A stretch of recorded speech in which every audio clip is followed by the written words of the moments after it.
By agreement between the two of them, perhaps the last thing they'll agree on tonight, Mr. Wright will be going first. So I give you Robert Wright. All right. Well, thanks. I'm very happy to be here. Make gestures if the sound gets out of control. It seems like a little unstable. I kind of suspect that the reason I was invited here is because I've done some criticizing of the new atheists over the last year. Some of you may have read some of my criticisms. If you haven't, don't worry. I'll be happy to repeat them. I suspect that repeating them will, if I'm reading this audience correctly, that repeating them will ensure that at the end of the evening I'm not the most popular person in the room, but I would like to at least try to set some limit on how high the unpopularity can rise by making a couple of preemptive statements. First of all, when I criticize the new atheism, it's not the atheism part that bothers me. Okay, it's the new part, and I'll talk about that. And also, as for secular humanism, is the sound okay? It's not like too loud. It's not like. Well, it's definitely. I think that stationary mic is actually on. So maybe you just want to sit here and come away from the podium. I think that's. I can do that. I can also see. Okay, it's fine. We've decided it's fine. It's all fine. As I said. It's not the atheism part that bothers me, and as I was about to say, as for secular humanism, I just realized that I seem to be on board that train entirely. I looked at the website of the council last night, and the three tenets, naturalistic philosophy, consequentialist ethics, cosmic vision grounded in science. I realized that actually I've spent much of my career, at least my book writing career, I think advancing that very platform. So I'm fine with that, if that's what secular humanism is. I don't think that mission kind of entails all of the aspects of the new atheism, especially the ones I'm going to criticize. I don't think there's a necessary connection there. And I also think that the new atheism, or the parts that I'm going to criticize, could actually be bad for secular humanism if they wind up being part of it. So that's my claim. Now, as for what the new atheism is, I'm not sure anyone's really clear on what if there's an official definition. There's a couple of things that I associate with it that I didn't associate with the old atheism. One is the view that religion is not just wrong, but it's bad. Okay, so that its bad effects greatly outweigh its good effects, and if it's not the major problem in the world, it's a major problem in the world. And then the other thing I associate with the new atheism is a tendency to kind of proselytize, if that's a fair way of putting it, but a kind of active desire to convert people to atheism. And there's a natural connection between these two things, because if you believe that religion is a really bad thing, then it makes sense that you would want to reduce the number of religious people in the world and increase the number who aren't religious. I actually don't believe that religion is a major problem in the world. I'm honestly not sure whether its good effects outweigh its bad effects. It seems to me a really hard question to get at empirically. But there are obviously some good effects, and obviously some bad ones. But I think the belief that it's really at the root of a lot of problems today is wrong, and I actually think it's kind of dangerously wrong in the sense that I think believing that leads us to respond to these problems in a way that's counterproductive and leads us to embrace policies that are really bad for the world. Now, by way of full disclosure, as long as we're talking policies, I should say that I'm left of center, and especially in the realm of foreign policy, which is relevant to religion increasingly. So when I talk about the policies, I worry about the new atheism encouraging its right-wing policies, which I think are bad for the world. I realize, you may not all agree, but that's my perspective. And in fact, one thing I've said over the last year or two is that some things that Sam has written, some things Richard Dawkins has written are, quote, objectively right-wing. That is to say, I'm not saying they are right-wing, Okay, this phrase, objectively, this comes from George Orwell, and what it means is whether or not you hold this ideology, you're doing some things or saying some things that contribute to the furtherance of the ideology. So I don't know what their politics are, honestly, but I do think that some of the things they say kind of aid and abet right-wing policies, as I'll explain. So what do I mean when I say religion is not at the root of the world's problems? Well, you know, after 9/11, Americans tried to make sense of what had happened to them, and some of them bought copies of the Quran to make sense of it, and they thought that that would help them understand. And I just don't think that that's all that illuminating for this purpose. I don't think it's irrelevant. It's just not one of the first 10 books I would have read to try to figure out what's going on. I think, obviously, in the Quran, you'll find a fair number of belligerent verses. You'll find verses espousing tolerance. And for me, the question, as always with religious scripture, is what is it that leads some believers at some times to embrace the belligerent scriptures and other believers at other times to embrace the tolerant scriptures? I think that's the big question. And my feeling is that it often comes down to the circumstances in which the people find themselves. Now, as for what those circumstances are, what brings out the best in religion and brings out the worst in religion, this is largely what my last book, The Evolution of God, was about. And I actually addressed the question of what brings out the best and worst in religion in the context of ancient religion. Okay, I was looking at ancient times, but my argument was that broadly speaking, the kinds of factors that were conducive to belligerence then are the kind you see now, and the kind that were conducive to tolerance then are the kind that are now. Specifically, I was looking at the times when the scriptures actually were formed. The Hebrew scriptures, the Christian scriptures, and the Islamic scriptures. And I was just wondering, why is it that sometimes in the Quran they're saying kill the infidels, and other times in the Quran they're saying you should say to the infidels, you've got your religion, we've got ours, can't we get along? Why is it that in Deuteronomy you've got God espousing genocide for unbelievers? In other parts of the Bible you've got the Israelites saying to neighboring people, look, you've got your God, Chemosh, we've got our God, Yahweh. He gave you your land, ours gave us our land, can't we get along? Why is there this vacillation in scriptures, you know, this kind of moodiness of God, these mood fluctuations of God? And the answer I came up with is probably, you know, is pretty commonsensical, I think, whether it's right or wrong. Which is that when a group of people sees a group of, let's say, religious people, sees another group of people as people they can in some sense do business with, they can ally with them or fruitfully collaborate or at least peacefully coexist with them to their advantage, then if that's the way they perceive them, then they're much more likely to find tolerance in their religion. And I think that's the context that led to the tolerant scriptures by and large. So that's like a non-zero-sum situation, a potential win-win situation. Whereas if people view the situation as zero-sum, okay, if they think the other guy's win implies they're losing, or they can only win by the other guy's losing, or they perceive some threat from the other guy, some rivalry, then you're more likely to see the belligerent side of religion come out. I think that was true in ancient times, and I think it's true today. That's not the only factor, and this is a slightly oversimplified version of my argument, but I think these are two very important themes. And I think underlying these things are a basic psychological mechanism that probably you will recognize upon reflection, I hope. And it's just that I think humans, by their nature, when we encounter someone, if it seems like we can do business with them, maybe literally, like it could be a business collaborator, you meet them on an airplane or something, and maybe in another sense, maybe you share a common political cause or a common interest in a hobby or something, whatever.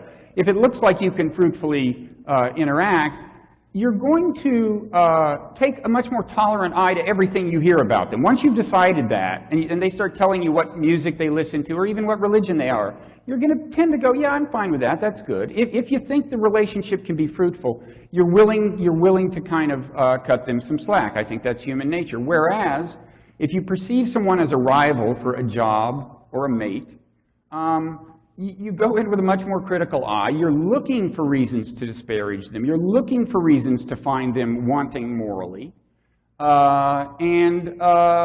You know, you carry that attitude into your appraisal of them. You're looking for reasons to not be tolerant of them. I mean, does anybody recognize this at all? Good. I was afraid it was only me. It would be better for the world if it were only me, but my claim is actually this is true of everyone, whether they are as self-aware as you are or not. Congratulations.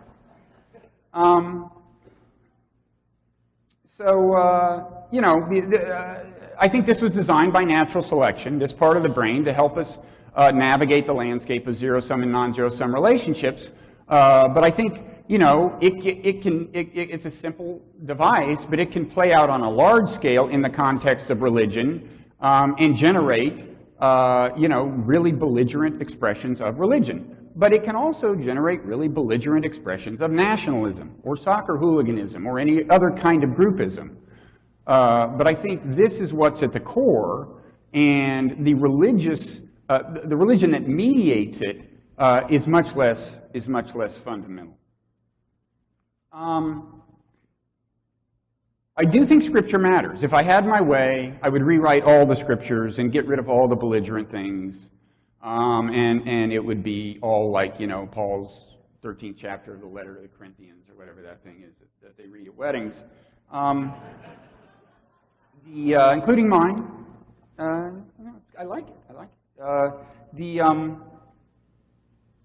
And I don't deny that religious doctrines matter. I mean, suicide bombers would be much less inclined to do what they do if they didn't believe that in heaven, right? That's a doctrine that matters.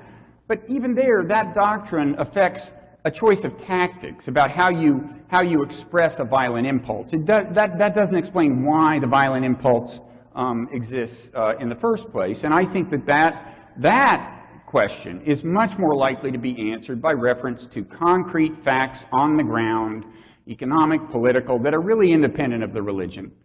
So, and you know, Robert Pape at the University of Chicago has done this kind of exhaustive study of all suicide bombing ever, not just Muslim.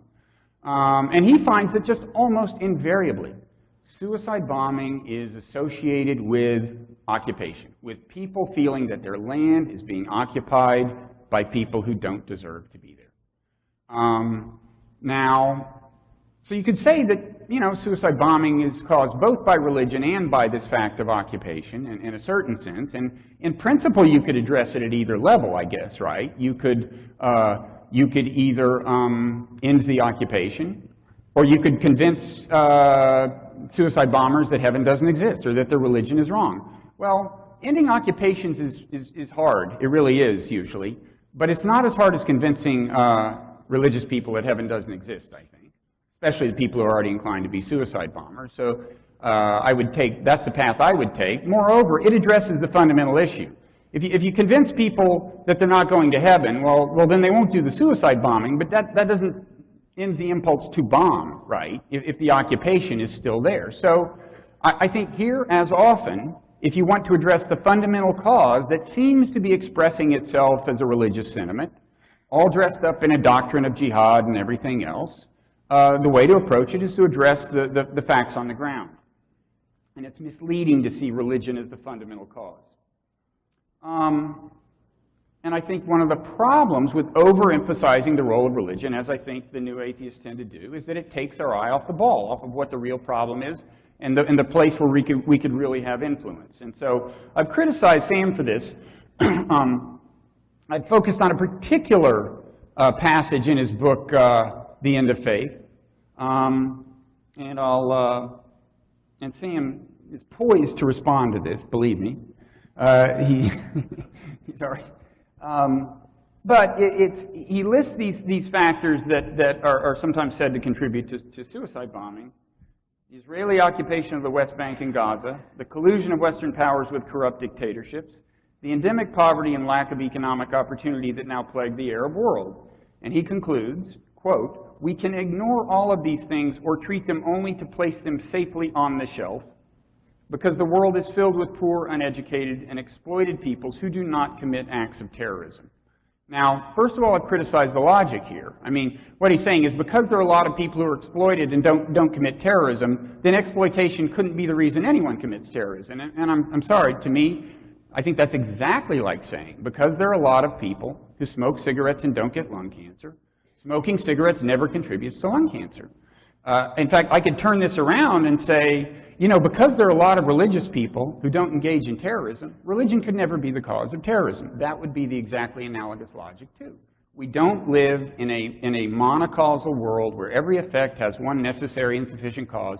It's very complicated, and I don't deny that religion plays a role, but I think it is wrong to dismiss things like occupation and exploitation, and dangerous, because I think that's where the action is. It's often the easiest thing the easiest variable to kind of manipulate.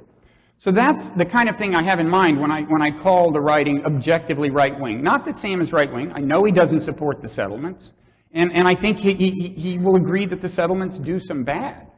But at least in this passage, he's kind of exonerating them and these various other factors in a way that I think is not warranted, and in a way that people on the right love to do. The people on the right hate the idea that terrorism has these root causes, and that terrorists might have grievances, even conceivably legitimate grievances, like occupation. And people on the right hate to admit that maybe American policies have something to do with terrorism. For example, that invading Iraq might just perfectly feed their recruiting narrative that America is declaring war on Islam. Okay, so all of these things are, you know, the kind of the preferred explanation on the right is that, hey, it's just these crazy Muslims, man. You know, they're like really religious. You just can't do anything. You just, you know, don't bother with addressing all these things that they might claim are injustices or anything else. You know, I don't know what you are supposed to do. Some people think, you know, kill them, you know, show of force and so on. I think that, you know, is often not the best path, often counterproductive. But in any event, this is what I mean when I talk about this emphasis on the causal role of religion. Richard Dawkins said something that I criticized in much this light in his book, The God Delusion. He said, if it weren't for religion, there would be no Israeli-Palestinian conflict.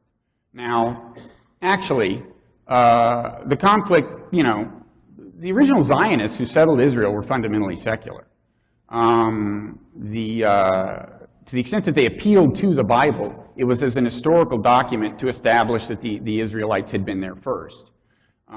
They pointedly left out all references to God in the Declaration of Independence. They were secular. The initial settlers after 1967 were not religious. The initial Palestinian reaction against the creation of Israel and the settlements was not religious. It was more national. This started out as a much more nationalistic thing.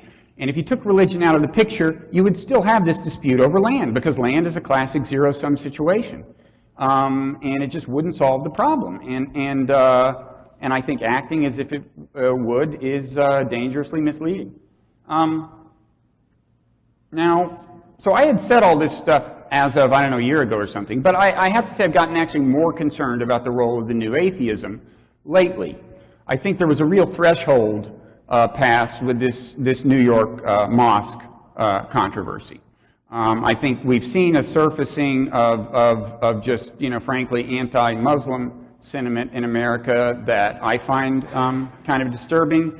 We've been hearing that, you know, there's a threat of the imposition of Sharia on America, which is ludicrous, but it's being actively kind of ginned up by, you know, people on the right, Newt Gingrich, Frank Gaffney, Daniel Pipes, and it really worries me, because I can well imagine that if this kind of sentiment makes Muslims in America feel more alienated, you're going to have more frequently one of them kind of go over the edge. You'll have homegrown terrorism. That will only increase the anti-Muslim sentiment, and so on. You'll have this vicious circle. It could get very bad, really bad, worse than anything we've seen in a long time. I worry about it, and so I worry about being in the business of highlighting belligerent Islamic scriptures, and finding the craziest Muslim who said the craziest thing and calling attention to it, because, you know, there are a lot of Americans out there who are just going to overreact to this, lacking context, and exaggerating the nature of the threat. And so to the extent that the new atheists are doing this, that bothers me, and they do it, and they do it. Now, what you might say, Sam, is, well, we're equal opportunity. We do it with Christians, we do it with Jews, we do it with Muslims. Well, right. But the stuff you say about Christians and Jews just doesn't get that much traction in America, and certainly not this kind of dangerous traction. You know, the ground is prepared in America right now for a very dangerous kind of anti-Islamic sentiment. And if you're going to be in the business of amping up fear of the Islamic threat and Sharia and global conquest and jihad, I think you're really doing us a disservice. I don't think you mean to, but I think, you know, I think you are. I noticed on richarddawkins.net, right now, if you look at the homepage and go to the news feed, there's an item that highlights a blog post from the American Thinker, right-wing blog, quite right-wing.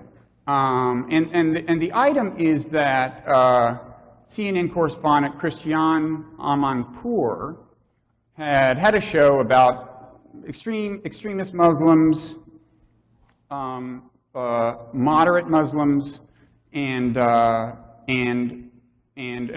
one of the Muslims said, you know, someday the flag of Islam will be planted in the White House or something. Okay, fine.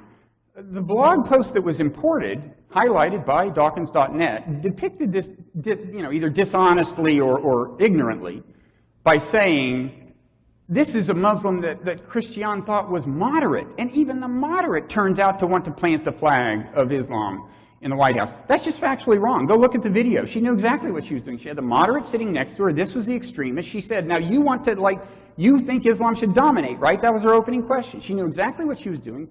They're falsely depicting, falsely conveying the idea that even moderate Muslims want to impose Sharia. Okay, this is on richarddawkins.net. Okay, and this is the kind of intersection, however well-meaning, between the new atheism and right-wing thought that really disturbs me. So my time is up. So I just want to say, you know, secular humanism, I'd always thought of as like this positive thing, and I still basically do. I mean, it's supposed to tell us that we can have hope in a world without religion, which I think is important, because religion will tend to lose its grip on people as technological and scientific evolution proceeds. That's important. It tells us that we can find inspiration without believing in false gods. That's important. And I'd always thought that it stood for a kind of a tolerance. And that's great. I think it should be a positive vision. But if it gets mixed in with this kind of stuff and winds up being associated with ridiculing people's religion, dishonestly acting as if the mainstream of a religion is a looming threat to America, then I think, you know, I'm not going to want to be on board, and I think a lot of other people aren't either. Thank you.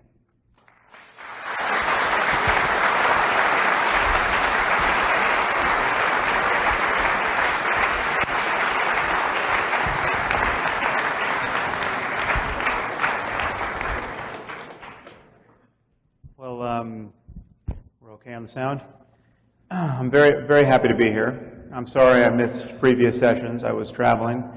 And I'm going to address what Bob just said, but I think I'm also going to address sort of many of the other fissures I know exist in this room on the issue of the future of secularism.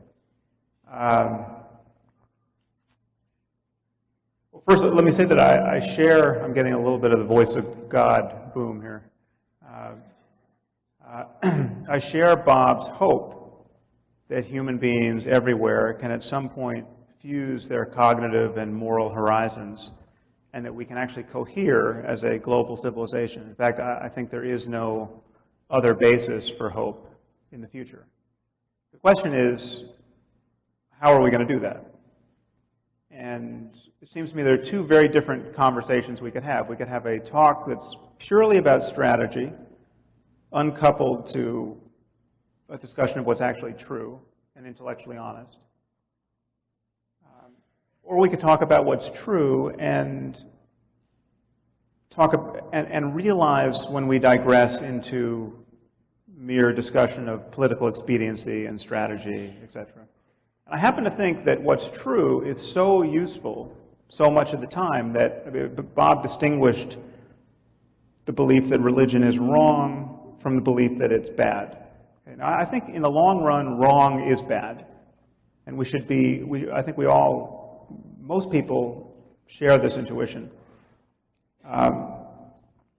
But I think we need to distinguish a few things up front. We are misled, especially in the secular community, by the term religion. Religion is a word like sports.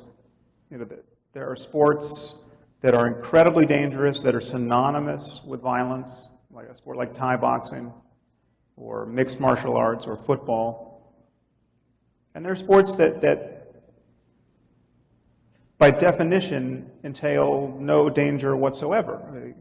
Badminton, lawn bowling. I mean, these two ends of the continuum have almost nothing in common except for breathing. And yet we have this one word, sports. Now, religion is a suitcase term like this. And so Bob, I think, it's not by accident that he's kind of focused on Islam in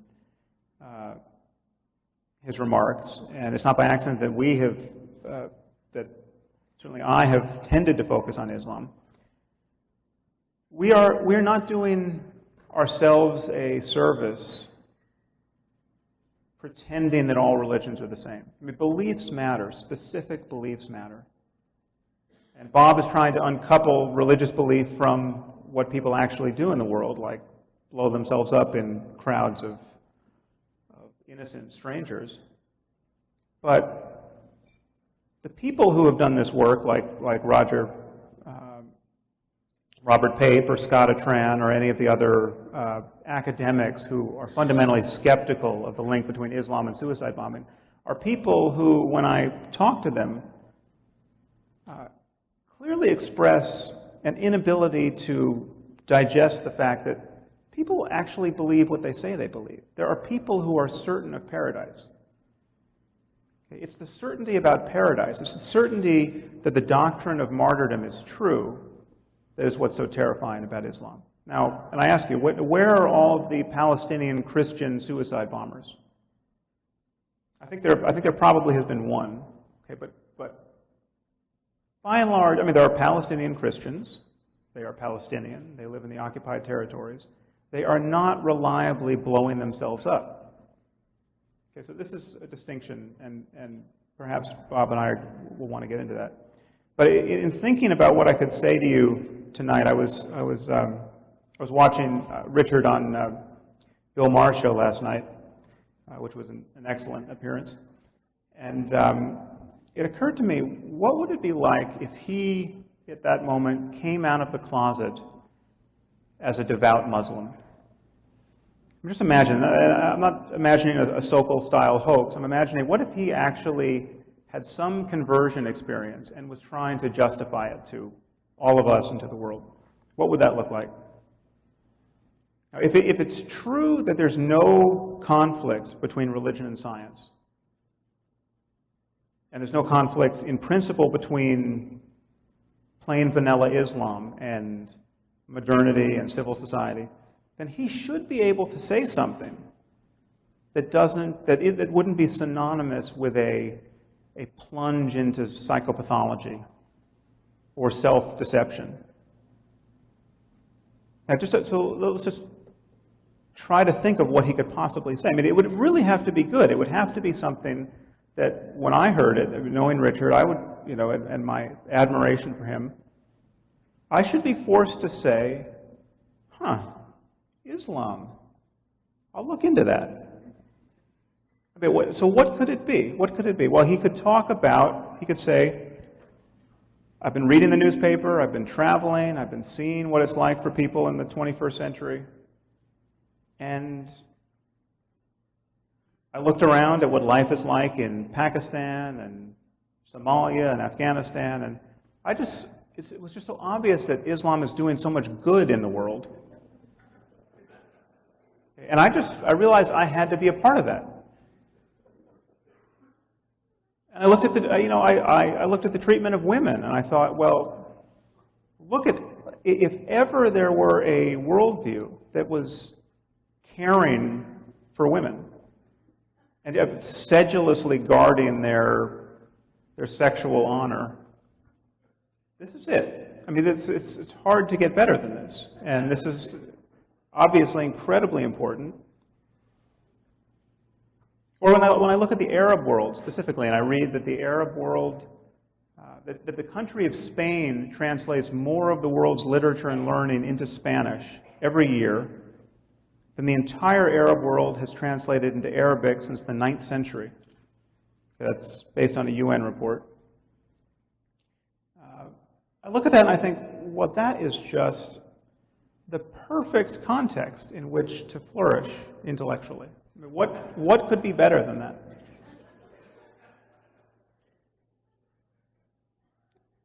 Now, of course, he couldn't and wouldn't do this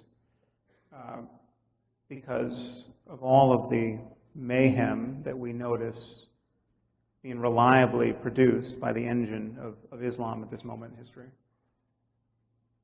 But the deeper reason is that's a non sequitur. I mean, even if Islam were reliably producing happy, well-adjusted, confident, intelligent, well-educated people, okay, its good effects would not for a moment suggest that its doctrine is true.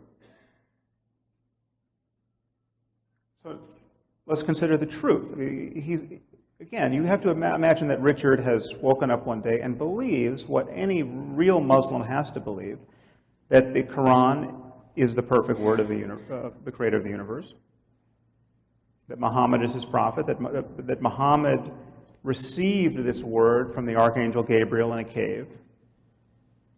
So what if he said to us that he finally read the book with real attention, he got an Arab translator to help him, and he noticed that, yes, in fact, it is such a good book that it could not possibly have been written by a human being.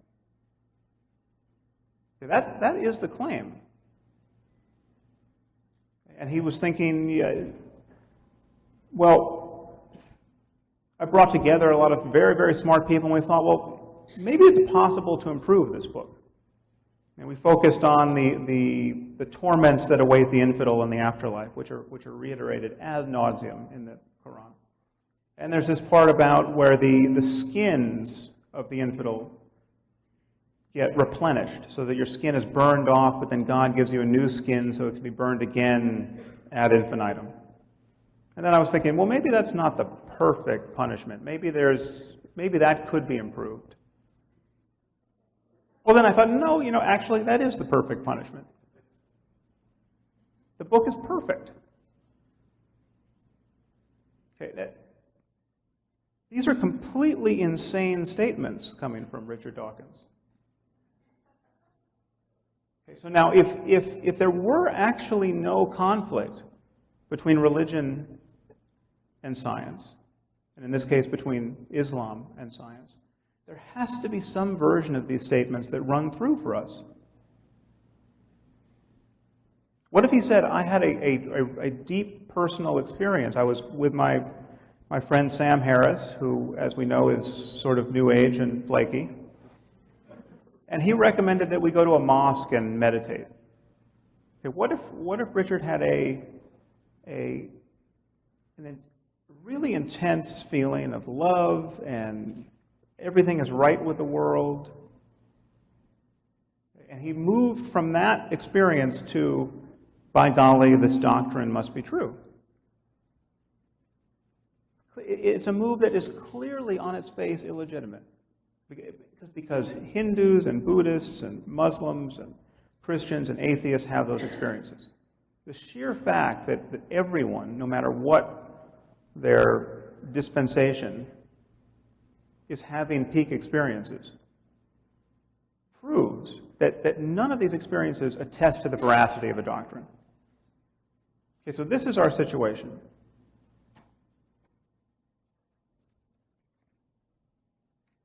And the uncanniness of our situation is that the only people who really can connect with the fact that people in the Muslim world really believe what they say they believe are, by and large, religious people on our side who know what it's like to believe these things.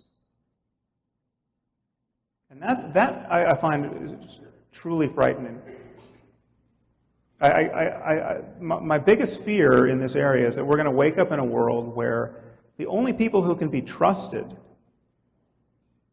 to know how dangerous devout Muslims are in the service of jihad and in the aspiration to build a global caliphate are our own religiously addled Christians, by and large, who are waiting for the rapture. That is not a world we can afford to live in. We have to find a path to the future that avoids that outcome. But when Bob mentioned the mosque controversy, what was so startling about this, clearly the mosque is legal to build, it should be legal to build, wherever you build it, you can build a church, you should be able to build a mosque. That's not the issue. The issue is that everyone who rose to the defense of this mosque, did so by denying what is patently obvious. So you have Mayor Bloomberg standing up saying Islam had nothing to do with 9/11. Islam is a religion of peace. 9/11 was as much a product of the actual tenets of Islam as the homophobia of the Christian right is a product of a vast discussion about the abomination of homosexuality that has been going on in Christianity for centuries and is directly attributable to the writings of Paul. Specific ideas have consequences. Any of you who have read Lawrence Wright's book, The Looming Tower, he talks about the people who went to Afghanistan to fight the Soviets, to fight jihad. And they used to, when one of their comrades would die in battle, first of all, they would put their encampments in completely exposed places so that they could be bombed by helicopters and thereby martyred. And when one of their comrades would die in battle, they would weep with envy. They would congratulate him and weep with envy that they weren't martyred. It seems to me that secular people and religious moderates are uniquely ill-placed to appreciate what that state of mind is like. And yet, people are attesting to this. If we will only listen, people are attesting to this, the strength of this belief system ad nauseum. And the other variables that Bob wants to invoke here, and again, specifically on Islam, economics and political oppression, don't account for this behavior. The 19 hijackers were living in Germany. They all were college educated. Most of them had PhDs. These are engineers and architects. These people, the Germans were monitoring their conversations. Their apartment was bugged for months before 9/11. All these guys talked about was paradise and the Quran and the evils of infidel culture. Read the book Perfect Soldiers.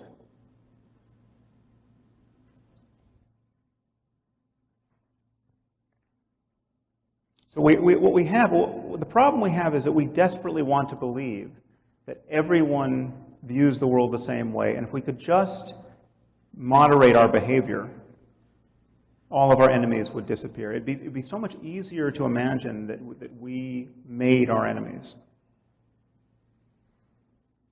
There's no evidence for that, no credible evidence for that. And so whenever I hear someone on the left, and again, I am on the left on every relevant issue. I think homosexuals should be free to marry. I think taxes should go up on the wealthy. I think the war on drugs should be declared over. I am left. But when I hear people on the left talk about Osama bin Laden as though he were the Reverend Jim Jones of the Muslim world, and that is a phantasmagorical degree of denial of the obvious. Osama bin Laden could be doing anything else he wants with his life. And the problem we face vis-a-vis Islam is that the version of Islam that he's teaching is is really faithful to the Quran and the Hadith. I mean, you have to split hairs to see what he is distorting, if anything. Now, if he were Amish, or a Jain, or even a Buddhist, it would be absolutely obvious what he's distorting.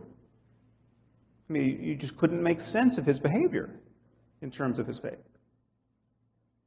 So again, I think that, and I've sort of lost track of time here. How much time? Go ahead. I think the crucial thing we have to keep in view is that beliefs matter. Beliefs are engines of behavior and emotion. If we thought this building was on fire, we would be racing out the door. These are ideas, insofar as they're granted credence, are the stuff of which our lives are made. And the idea that we shouldn't, out of deference to this one idea that religion, as a suitcase term, is a no-go area for real honesty, I think we're paralyzed in the face of millions of people with bad ideas considered sacred.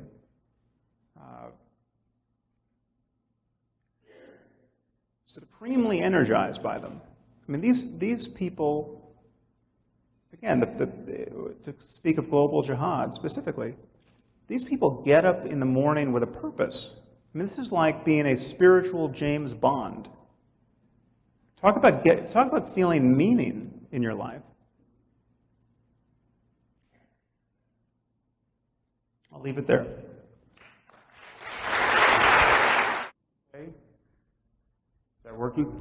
Okay. Little point that came up when those several factors that I said Sam was fallacious in dismissing. I didn't mean that those explain the 9/11 hijacking. Okay, so I didn't.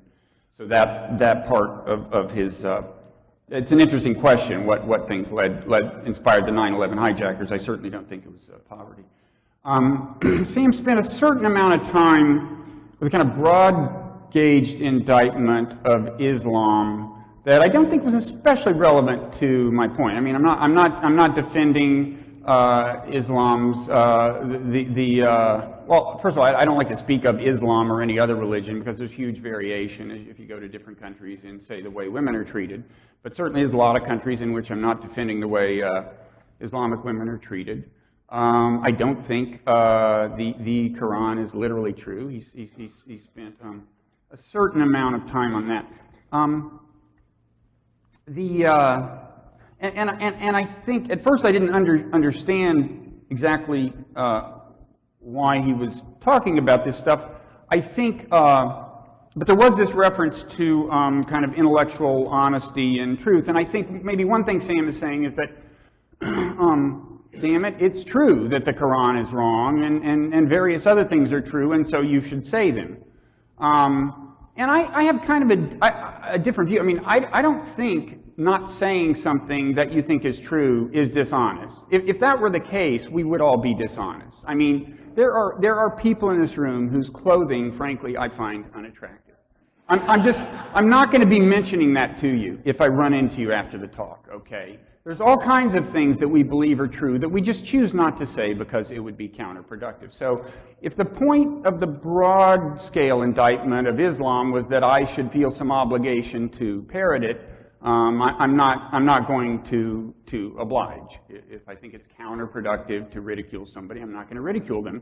And I got to say, Sam, I really was made a little uncomfortable by how much kind of delight you took in the ridicule. I mean, however confused you and I may think that adherents of revealed religions are in general, you know, when billions of them hold it dear, and believe it or not, most of them aren't bad people and aren't putting it to bad use, I just think, you know, it's just a little insensitive to kind of delight in ridiculing them because they didn't go to the schools we went to, and they didn't grow up in a society as technologically advanced as ours and as scientifically advanced, and so on.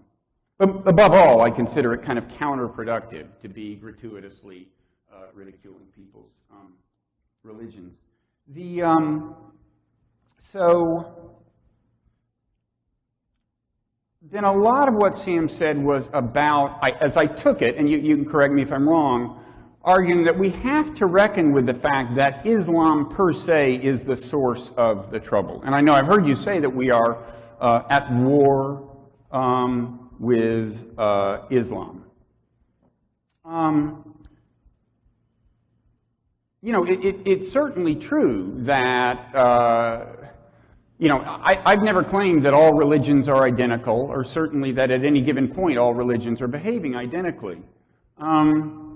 But when you start talking about this imperative to create a global caliphate and various other things as being an expression of Islam, I think you have to ask, then, why is it that these things are not kind of permanent features of the history of Islam? Now, if you read this book, Milestones, by a guy whose name I can't pronounce, what is it, Q-U-T, you probably, somebody knows. Yeah, he was Osama bin Laden's kind of a major intellectual influence. He was he was executed by the Egyptian government in the 60s, but before that he wrote these radical tracts that were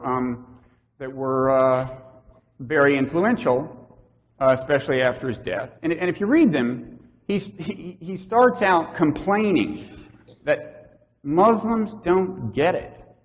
All the Muslims think that jihad is a defensive doctrine. They think it only justifies holy war when you are attacked. And he's trying to straighten them out.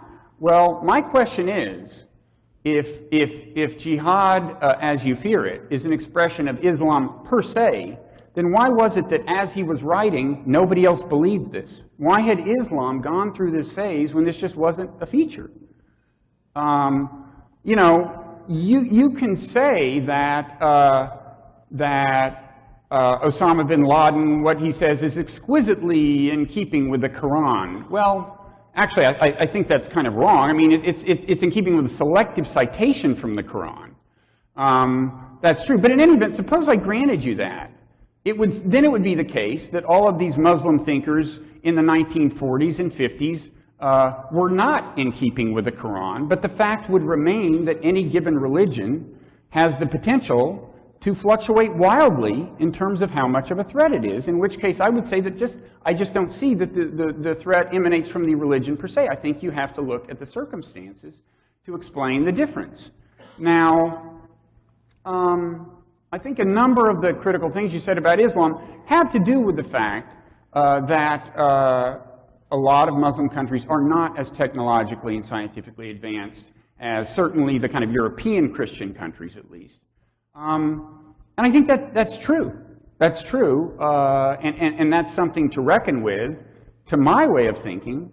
That kind of reinforces my idea that it's not the religion per se. It has much more to do with the social context. It may mean that the social context is a stubborn one, but still, I think, you know, you can look back at Christianity, and, you know, you say, well, why is it, if Islam's not different, why is it that it's Muslims doing this stuff? Well, you know, during the Catholic Inquisition, if you had been a victim of that, you would have been saying, wait a second, if Christianity isn't the worst religion in the world, how come they're killing everybody for not believing in it?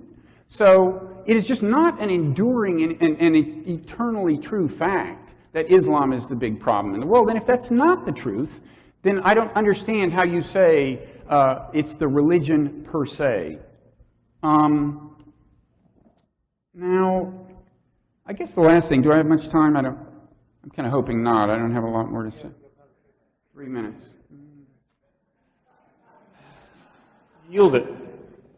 No. I can rise to the occasion, I think. I guess, you know, the other thing is it's a little, it's notable how many things you agree with Osama bin Laden on. I'm not saying, you know, you shouldn't be able to say things that Osama bin Laden agrees with, you know. But, you know, you say it is a straightforward expression of Islam to want a global caliphate, you know. Jihad is a straightforward expression of Islam. Actually, there are a whole lot of Muslims who actually disagree with you. Osama bin Laden agrees with you. I'm not sure. I don't personally feel like nourishing his worldview is something that's in America's interests or my interests. And certainly, the thing you agree on him that kind of most alarms me is just to say we are at war with Islam. You've written as much. Well, this is his main recruiting point. America is at war with Islam. I don't know if he has yet discovered your writing and actually used it in recruiting material. If he hasn't, he's crazy. And I'm not saying you shouldn't be allowed to say it, okay? But and I'm not even saying you shouldn't say it. But I'm saying that A, I don't think it's true, and B, the way I handle my utterances is I look at all the things that I think are true, and I focus on saying the subset that I actually think it's productive to say. So I'm not I know, it's kind of this business of, oh, you're aiding and abetting the enemy when you say this. There are things I say. I get accused of that. So I'm sensitive to that. It's not what I'm saying. But, oh, thank God. We're almost out of time. Well, then I'm done. Yeah.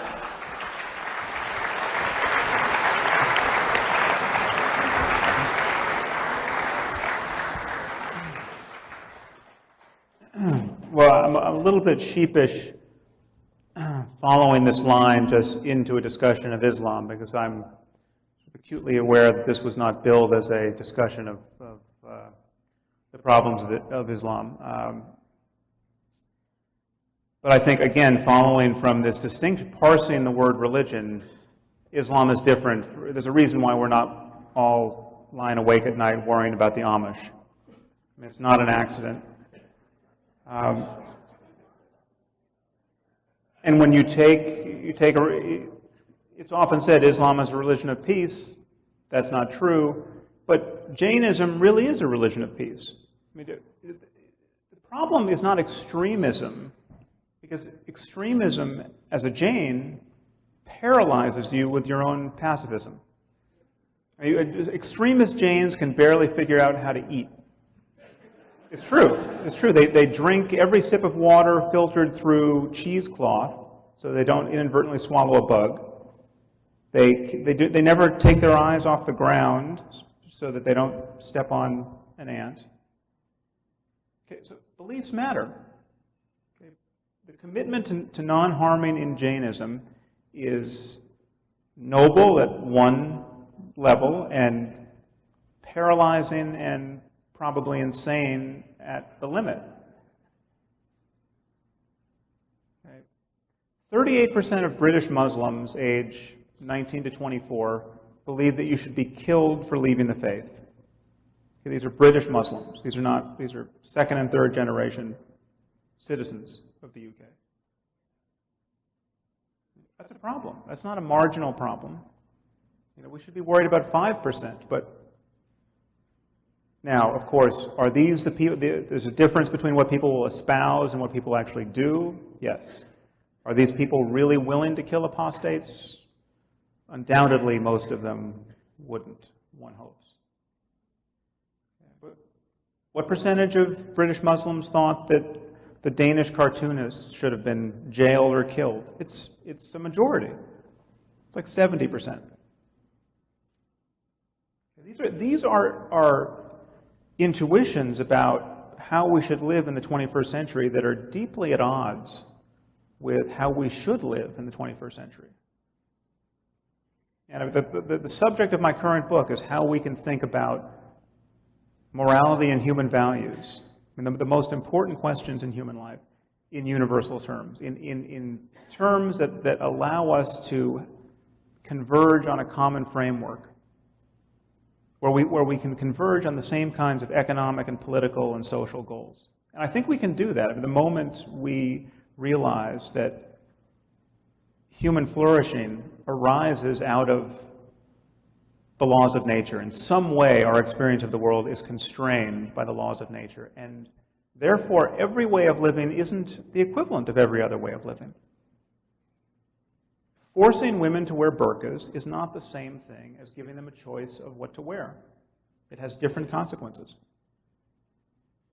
And I think we deny that at our peril, and we deny it. What's the irony here is that it's an astonishing failure of compassion on the part of liberals to claim the sanctimonious high ground of being sensitive to people's religion and not connect with the abject suffering, the abject and unnecessary suffering of the millions and millions of people who, disproportionately women, who suffer under Islam at this moment.